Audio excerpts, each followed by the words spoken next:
Good afternoon, my conscious co-creators. Welcome to another edition of the Conscious Consultant Hour, Awakening Humanity.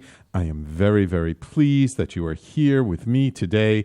We have another intriguing show in store for you today with a guest from overseas. Actually, she's from New York, but she happens to be overseas today.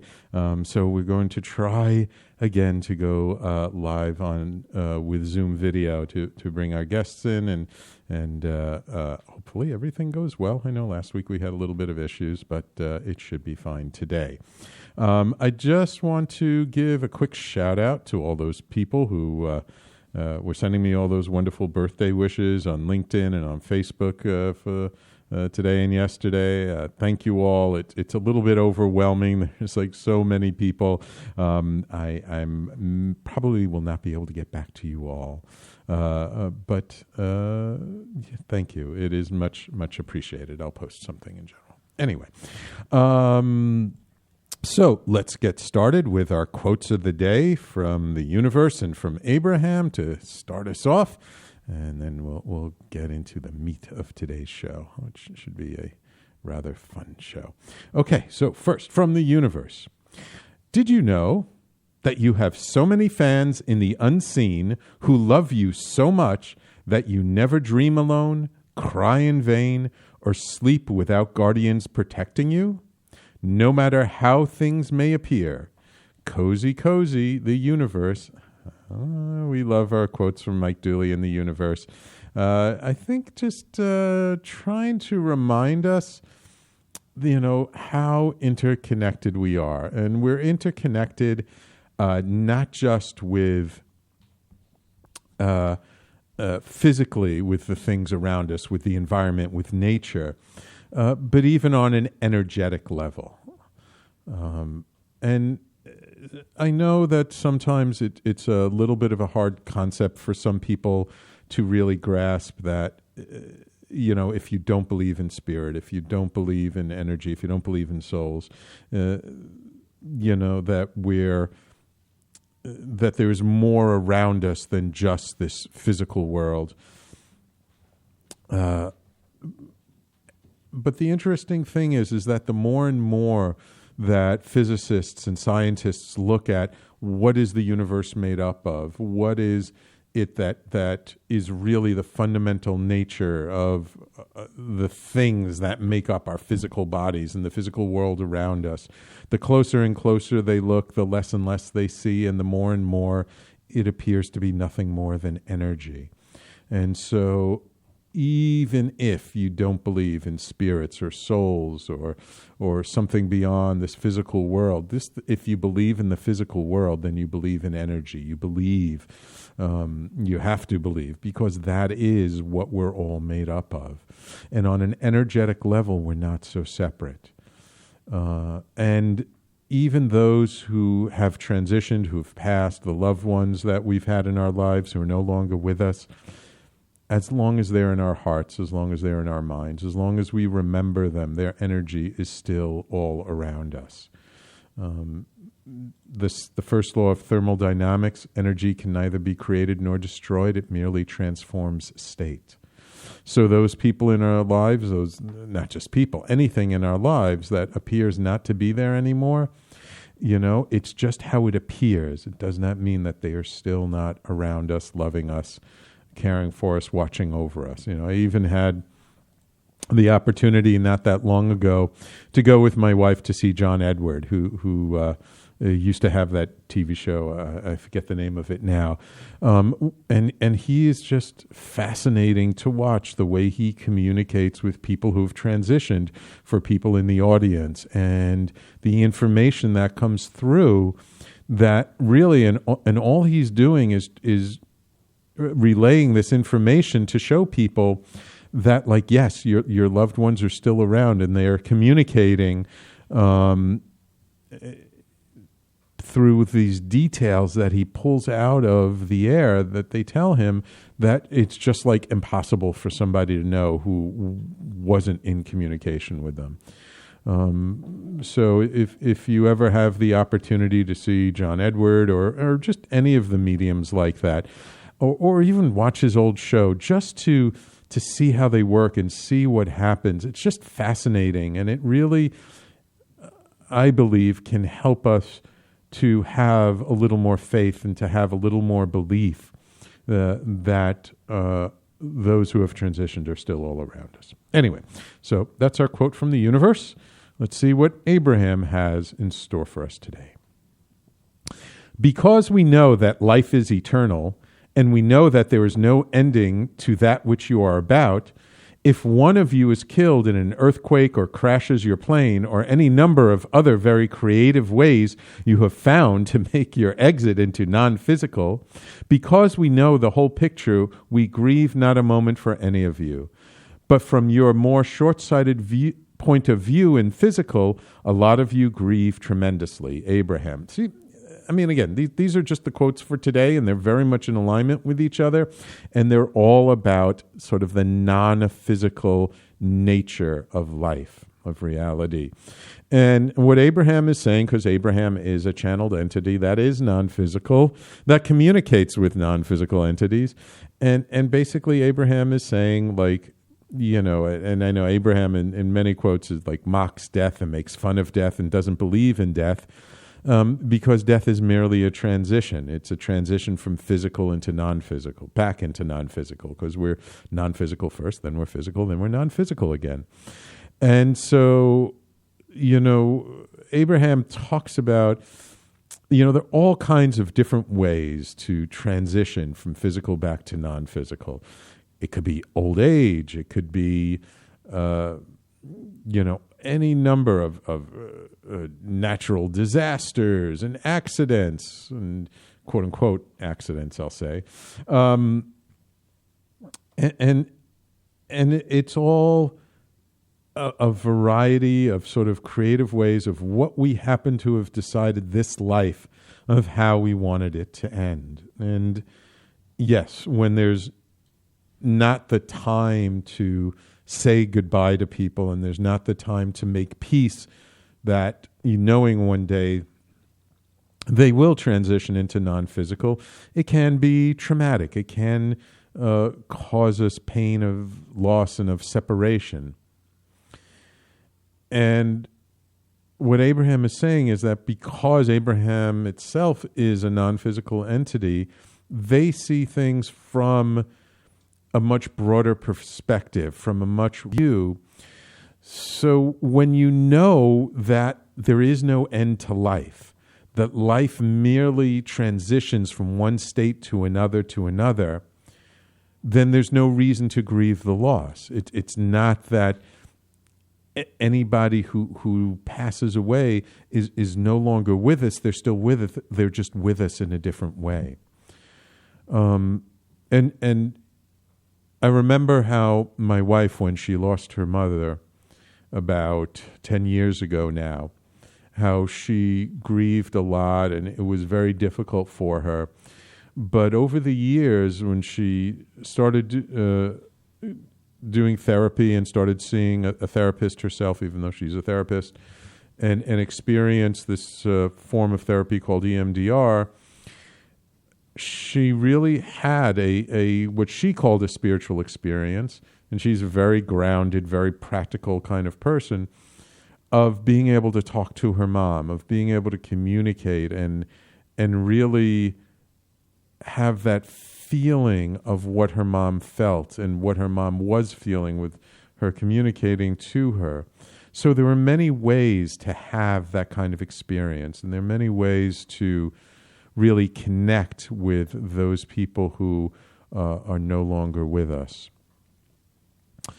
And so both of these quotes, both from the universe and from Abraham, they're really about reaffirming and reminding us that there is so much more to this universe than what we can see with our senses, than what we can see, taste, touch, and feel.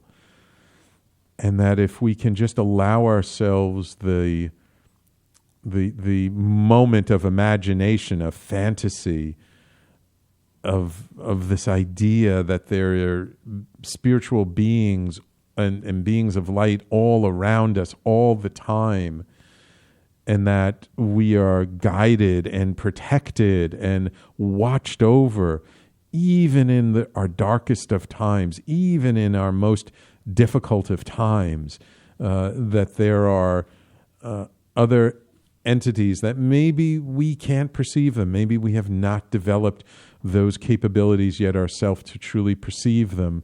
But just because we don't perceive them doesn't mean they're not there. You know, there's the old example of the dog whistle, right? You know, you blow a dog whistle, human beings don't hear anything, but the dogs hear it. So does that just because we don't hear it, does that mean that sound doesn't exist? Well, if you go by the reaction of the dogs to the dog whistle, it absolutely exists. Absolutely. So, 2 wonderful, imaginative, thoughtful quotes of the day today from Mike Dooley in the Universe and from Abraham. I hope you enjoyed them. I certainly did. And so before we go to our first break, let me introduce you to our guest today, who is hailing from or calling in from Bangladesh. It is my pleasure to introduce you to Lubaina Choudhury, who is a registered yoga teacher, an energy, bodywork, and wellness practitioner, as well as an astrologer, and a forever student of life who loves to learn and laugh. Lubaina's journey into spirituality and healing first began after she discovered her first book about astrology at the age of 8. Oh my God, I can't imagine that, age of 8. Many years later, Lubaina found herself living in New York City and battling feelings of anger, anxiety, depression, which had led her to adopt an unhealthy lifestyle. I'm sure many of us can relate to that, which spurred her on to her spiritual journey. Her search led her to Peruvian plant medicine work, which we discussed last week with Daniel Pinchbeck, as well as energy healing work. As a result of these alternative therapies, she saw her body, mind, and soul transform dramatically. And I can actually attest to this because I met Lubaina before I think you started doing plant medicine work, right, Lubaina? Yes, that is correct. Yes. And so I've actually seen this. We met. I was just going to say we met while I was working at the Edgar Cayce Center. It was quite a while back. Yes. And then we reconnected last year, so it was quite a pleasure. So I've actually seen Lubaina's transformation for myself in person. So unfortunately, we don't have her on video, so you can't see for yourself, but she is a beautiful soul in a beautiful body. So let me finish your bio. Tapping into her rich and varied experience in alternative healing, Lubaina uses healing, bodywork, movement, sound meditation, and astrology to help people inspire and transform by bringing them into alignment with their own true being. Welcome to the Conscious Consultant Hour, Lubaina. Thank you for having me. Such a pleasure to join you from Bangladesh. Yeah. I hope everyone can hear me properly. The internet connection isn't strong enough to support a video, so I'm just tuning in through audio. No problem. We can hear you nice and loud. I appreciate it. What time is it in Bangladesh right now? It's 11 p.m. Okay. So it's 11-hour difference. Wow. So thank you. Yeah, it's night and day. Okay. Well, thanks for staying up late for the show. Okay, we're going to take no problem. We're going to take a quick commercial break, and when we come back, let's just talk a little bit more about sort of your journey and your background, and then we'll get into sort of what you've discovered, what you've experienced yourself, and you know what you've learned that now you're helping other people with. Okay? Sounds great. Wonderful. So everybody, please stay tuned. You're listening to the Conscious Consultant Hour, Awakening Humanity. We do this live every Thursday, 12 noon to 1 p.m. Eastern Time, right here on talkradio.nyc and on Facebook Live. And we will be right back after these messages.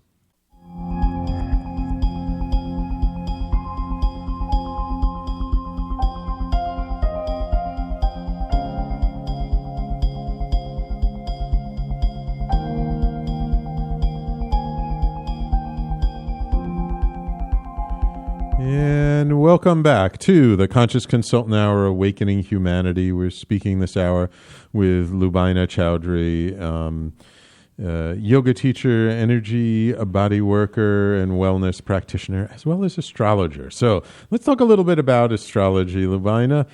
I cannot believe you read your first astrology book when you were 8 years old. Yeah, that's literally how my journey started. It's a strange story. My cousin gave me a book. Well, she was actually reading it out to me because she was a little bit older, a few years older than myself. And that's just how I got into it. And I essentially taught myself from that age onwards how to read charts. I just studied very deeply. I was more interested in that and other spiritual books than I was in regular school. Yeah, I mean that's kind of unique. What was it about the book that your cousin read to you, like that really captured your imagination? Why did you take to it, I guess, at such a young age? Well, she was reading out this part about what Aquarius women were like, and even though I was a little girl, I could really relate to some of the things that were said in there. I was like, oh, how do they know this about me? How do they know that I like everything to be out of the box? How do they know that I don't enjoy the mundane things in life? Yeah. How do they know? How do they know? That was my main thing, And then as I grew older in my teenage years, it was more about like relationship astrology, like Linda Goodman's love signs, which anybody from a certain generation, at least, who loves astrology has studied or read, and that was another avenue. And actually, love signs was far more about spirituality than it was about just purely astrology. And that was kind of like, so those astrology books were like my gateway drug. So, yeah, not a bad start. That's funny. We got some hearts from that one.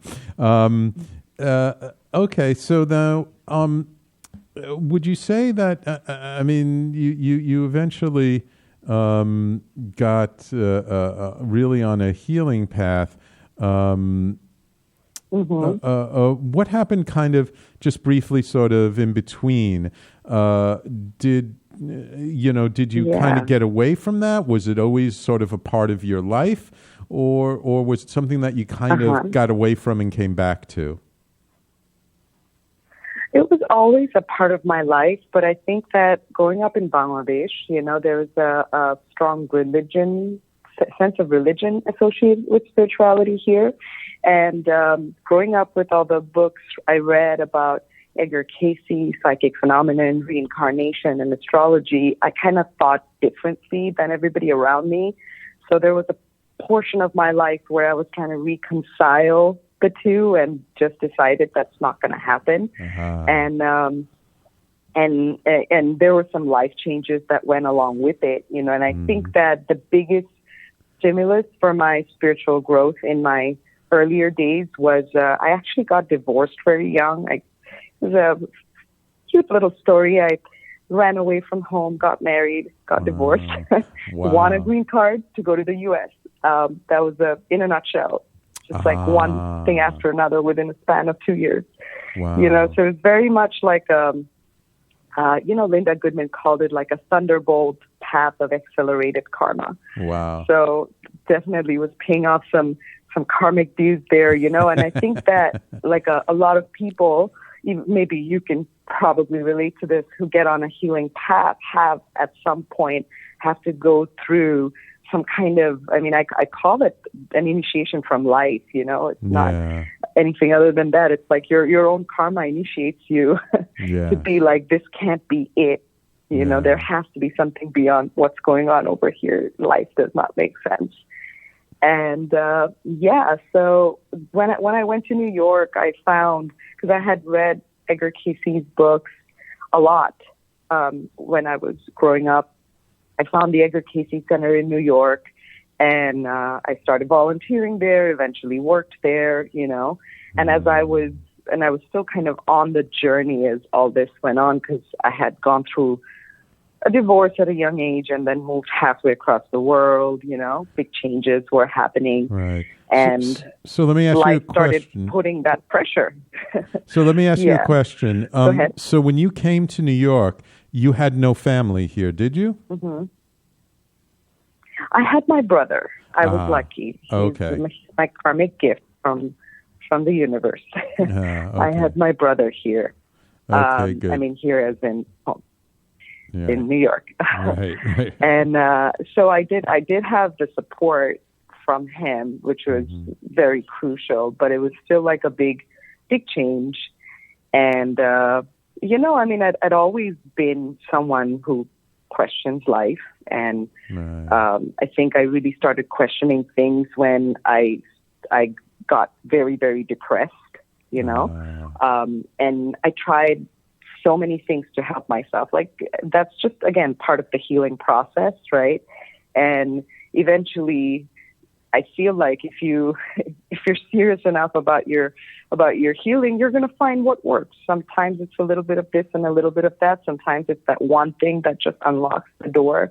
Sometimes it's like a buildup of stuff, and then that one thing is like the last stimulus, Yeah.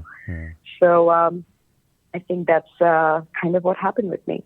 Yeah. Okay. Interesting. Yeah.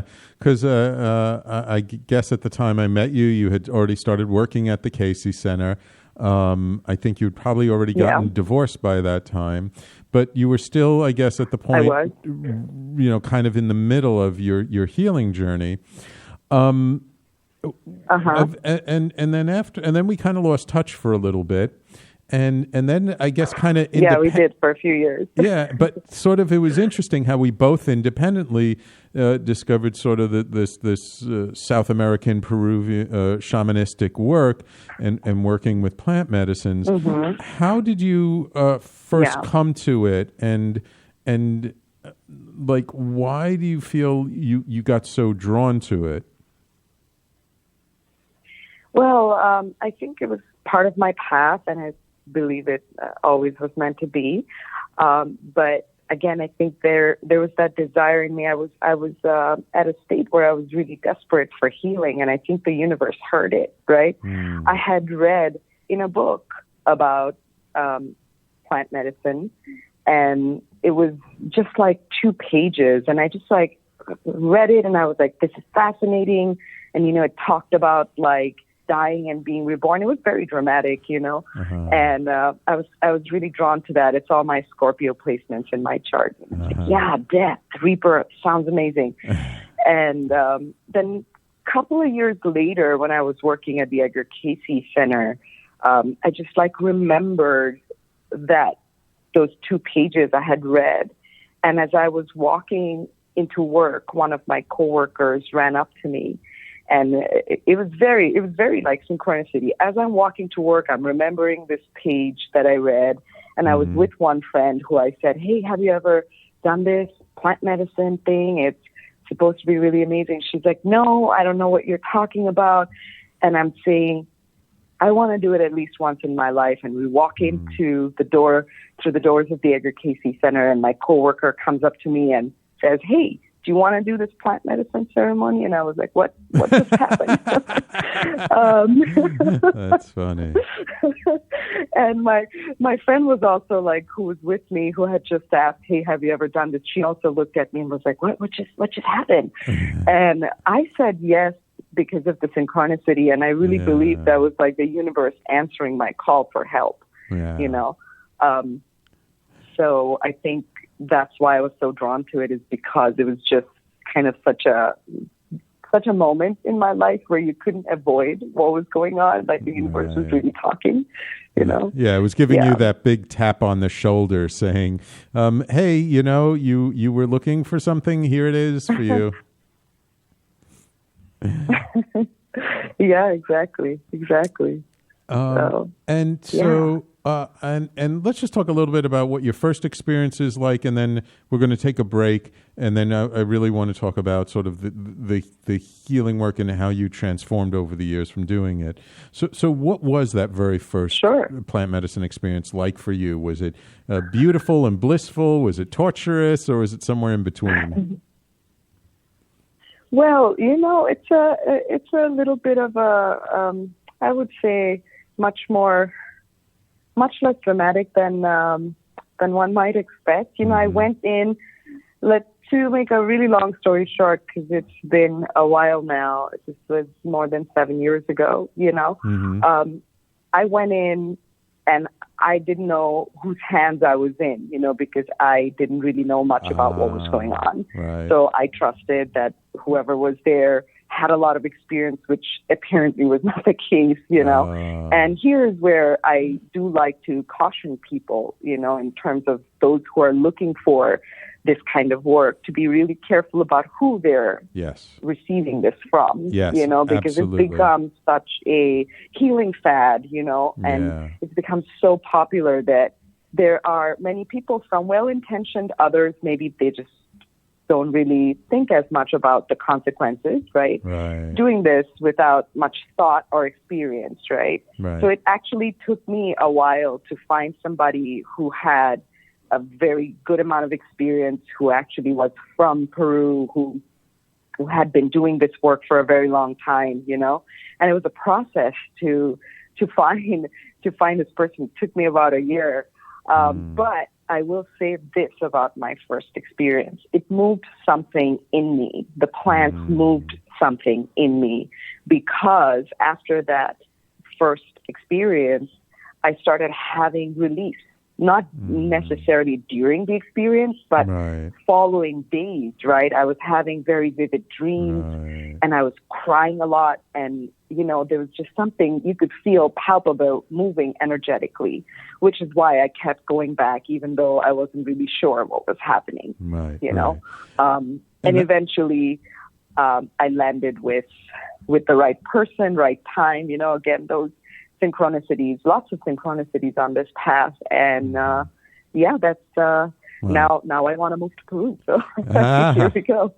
I know somebody who moved down to Peru just recently, so I can hook you up with Daniel Gutierrez when you're ready.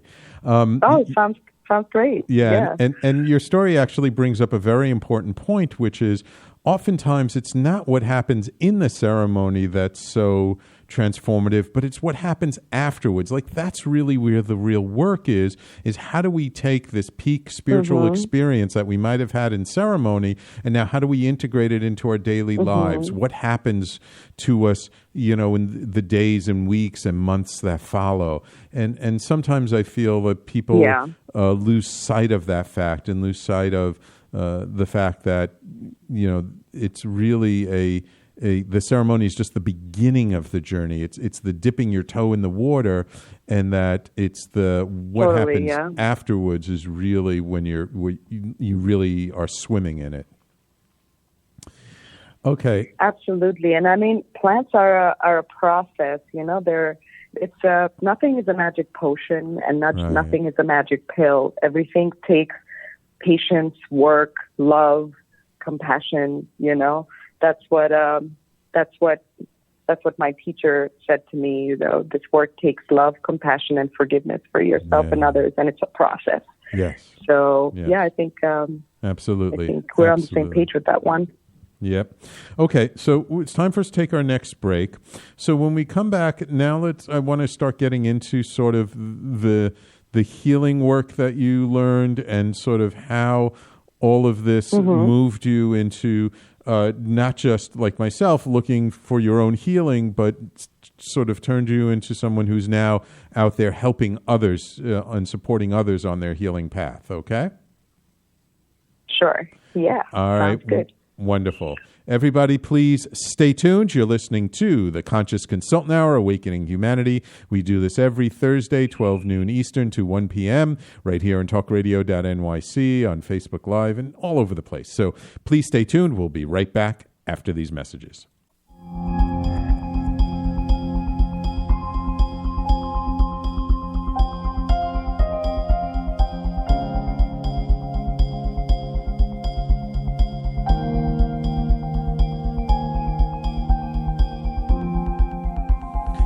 And welcome back to the Conscious Consultant Hour, Awakening Humanity. I really do appreciate everybody tuning in today and my loyal fans on Facebook and across the globe. Thank you, Patty, loyal listener, for staying with us and always tuning in. So, Lubaina, after you started, I guess, on this sort of extreme path of healing through the plant medicine work, you discovered, besides astrology to support stuff, you discovered a lot of other methods and modalities to help with healing, right? That is correct. Yeah, I was at one point. I was taking. I was getting so many certifications. I was like, Ricky, I must know how to do this. Access part, I must know how to do that. Right. It was kind of a phase, where it was experimenting with what works, what would work for me, and I kept the ones that did. And kind of the other ones fell to the side. Not to say that they're not effective, just that not everything works for everyone, and there are some things that are specifically your medicine. Right. Yeah, exactly. So, which healing modalities spoke most to you, and that really you've held on to and really focus on now? Okay, so just alongside with the plant meditation stuff, what came into my life, and it was at a very crucial point for healing, was this one person named Daniel Kalatsky, and he is a healer, and his technique did not have a name until recently when we started calling it movements of light, because he's been doing this for the last 25 years or so, since he was 14 years old. Oh, wow. Okay. So his work is based on the Kabbalah, but it's really universal in its application and principles. And I was fortunate enough to meet him because I had a health crisis, and it was very intense because I was in the hospital for 18 hours getting tests done. No one could figure out what was wrong with me, and I hadn't eaten in 5 days, So it's pretty bad. And a friend of mine from the ceremonies actually referred this person to me, and she had experienced her Crohn's symptoms elevated from receiving healing sessions from him. Mind you, he is not a medical doctor. He's an energy healer with a background in chiropractic as well. And I went to him out of, again, it was one of those desperation kind of moments. And I was lucky enough to meet him at that time. And within the first 5 minutes, he was able to pinpoint exactly what was going on with my body. He was like, "Oh, you have a hiatal hernia. You feel this bulge. It's part of your esophagus. It's pushed into your stomach. That's why you can't eat. That's why you're experiencing all these physical symptoms. But there's other stuff happening on an emotional level, So it was very dramatic, this encounter with him. The session lasted about an hour, and I was completely free of pain after that. And I asked him, when do I go back? He said, maybe you don't need to. We'll see how you respond. If you feel like you need to, you come back. If not, you don't. I did end up going back many times over the last 7 years, and simply because I got a lot out of it. It was other than the plants, this has been the most healing experience I've had. The most amount of healing I've received has been from this person with his work, And when I was doing my yoga teacher training, I hurt my shoulder, and I got acupuncture, massage, you name it. I was trying to, kind of get it to go back to normal, and nothing was working. And I was like, okay, it's time to call Danny. And I scheduled a session with him, got the session. My shoulder started feeling better towards the end of the hour. And I was like, are you ever going to teach this? Because this work is really amazing. And he was like, well, you know what? The best way to learn it is to get it done on you. And you've been getting it done on you for this last 7 years. But I'll tell you what, I'm teaching my first workshop this weekend. And if you want to come, you're most welcome to join. It's going to be you and maybe 12 other people. Oh, wow. And So I joined in as the 13th participant, and at the same time I was finishing up one of my yoga teacher certifications, and it was like all the worlds just kind of blended together so beautifully when I went to this workshop and he explained the premise and the principles behind this work. And I was like, this makes perfect sense. And I flew out of the workshop, and what I did was I called my astrology clients, I called my yoga students, I called my friends and family pretty much, and was like, free session for everybody. I need to practice, you know? Yes. And that's why I called this my accidental occupation, because I wasn't trying to become this practitioner of this modality. Right. It was really an accident, because I started offering sessions, and then people were like, oh, this is really great stuff, and it's so unique. Like, I've not experienced anything like this before. And then they started sending people. So like my friends and family started referring friends and family. And then my already existing clients and students started referring their friends, and all of a sudden I was practicing this. So this is what I mainly do now. And the beauty of this work is that it can be seen through the lens of whatever modality it is that you're practicing. So if you're a sound healer, you can do it through sound. If you are a hands-on Reiki person, or you prefer hands-on healing, you can do it as hands-on healing. If you are an astrologer, as I am, you can do it through astrology. So it's very fascinating stuff. Wow. Oh, my God. That's so interesting. We just have a couple of minutes before our next break. Can you give us just a brief idea of what are the sort of the principles behind this healing? Like how, just a very sketch of what you learned in that first class? Yeah, totally. So basically, everything that has a physical manifestation ultimately has a spiritual source.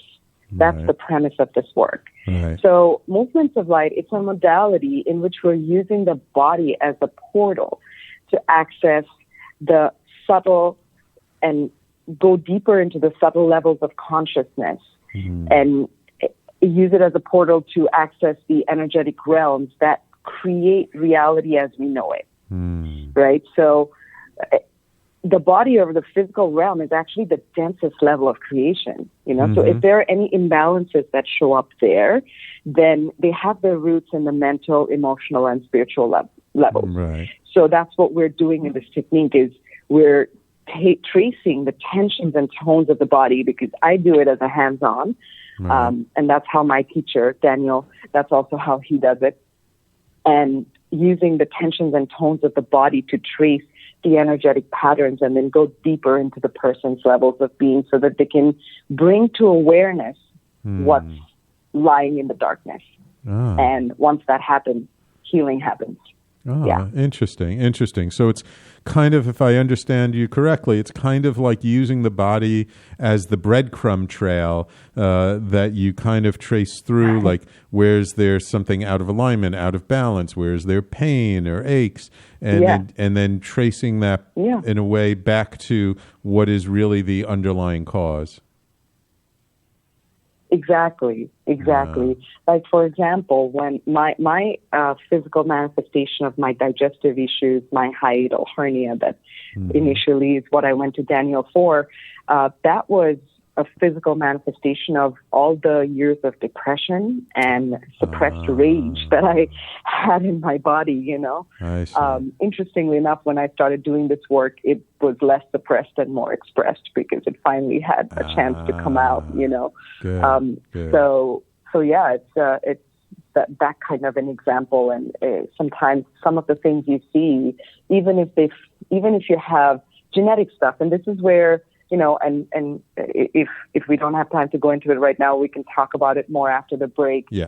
But this is where, you know, the stuff that you were talking about right before, like we started talking on the show, with the quotes and the different stages of life, you know, and that the physical is not it, you know. Right. That's a big part of this work. Yeah.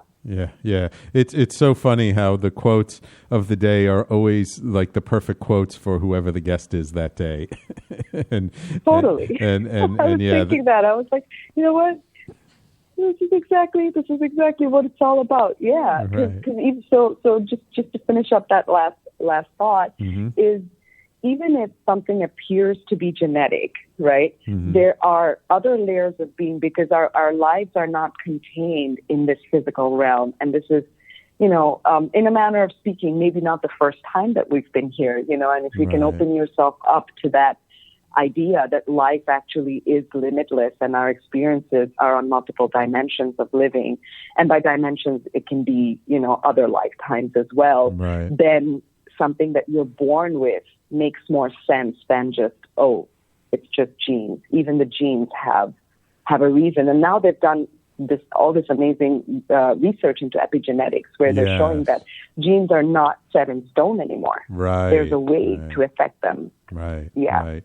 Yeah. I mean, I'm a big believer in reincarnation. I was first introduced to the concept when I was in high school, and it just made perfect sense to me at the time. And then I remember talking to actually an old friend of my mom's, like a few years later, and she had been a dancer and a choreographer when she was younger, and I knew her as an old woman. And she said how she believed in it, and she said she just couldn't think of any other way to explain child prodigies like Mozart. These kids who at like 9-10 years old could play these complicated symphonies that were so far beyond even adults. So, she said totally reincarnation made sense. They must have been a musician in a prior life, so they were already coming into this life, sort of in advanced knowledge. So I'm totally with you there. All right, so let's take a quick break, and when we come back, we'll get a little bit more into sort of how you do what you do, and maybe you can highlight some other examples of maybe some clients that you've worked with, and how certain things have led you to sort of what the spiritual underpinning is. Okay? Yeah. All right, great. So everybody, please stay tuned. You're listening to the Conscious Consultant Hour, Awakening Humanity. We've been speaking this hour with Lubaina Choudhury, and we will be right back after these messages.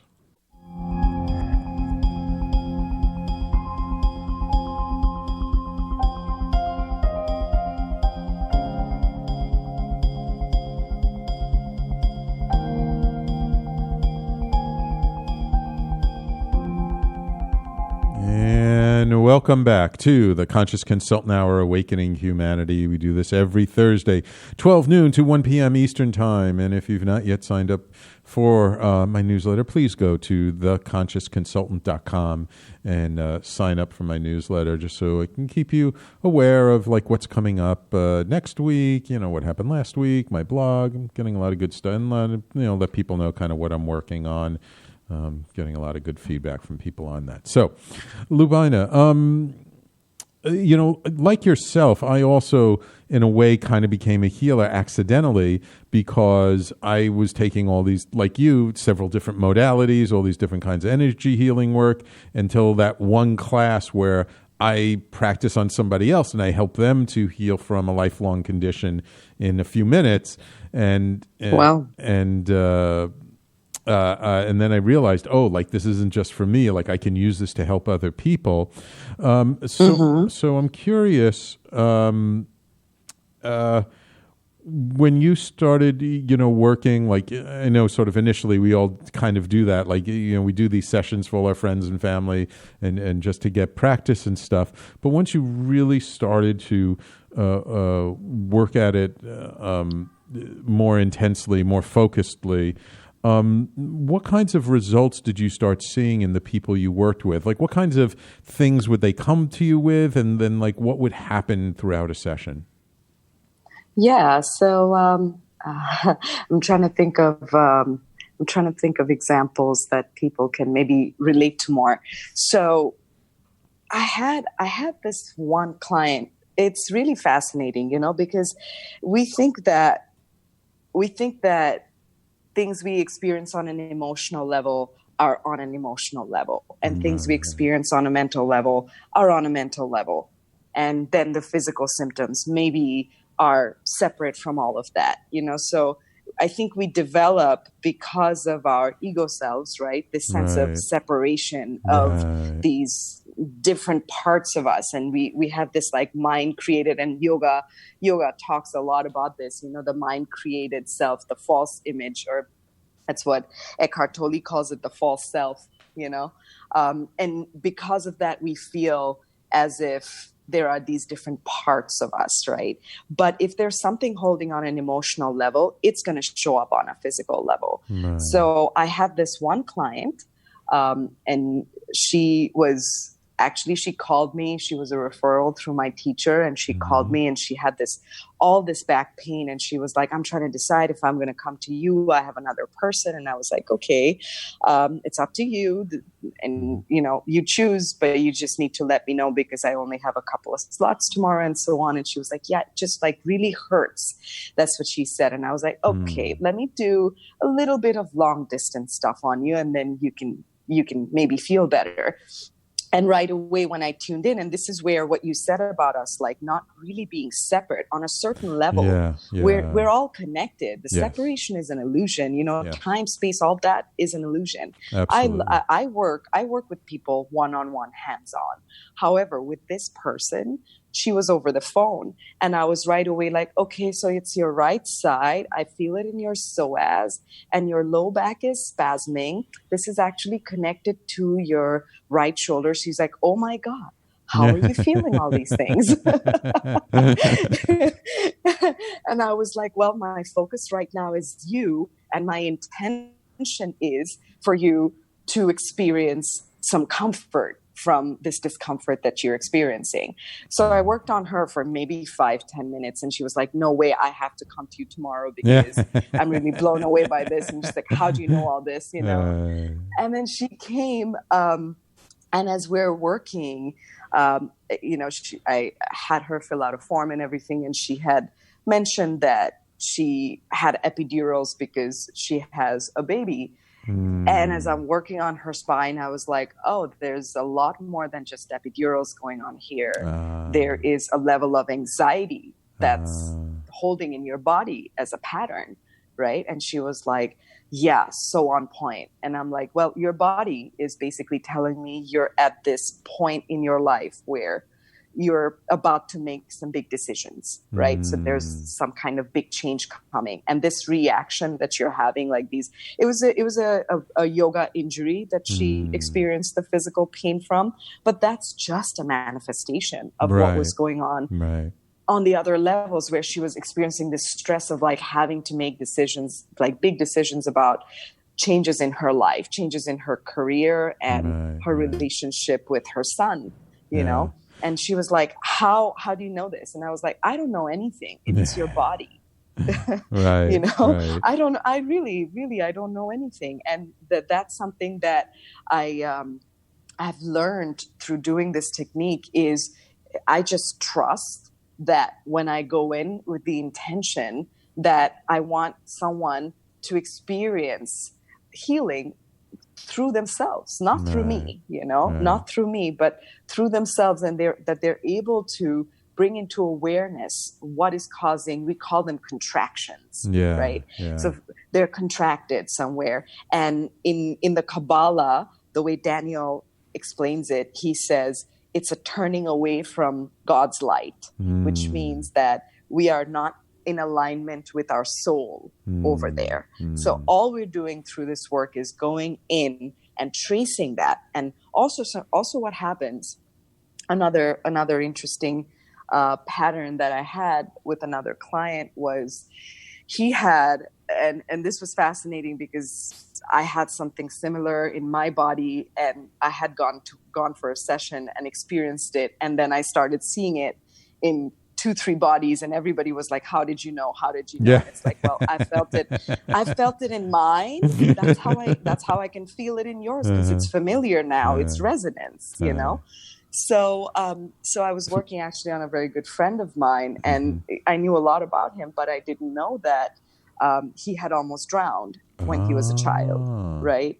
And his neck had this very specific kind of traumatized feeling, where it was like, I can't breathe, I'm getting choked, I'm dying. That's what his neck was saying, right.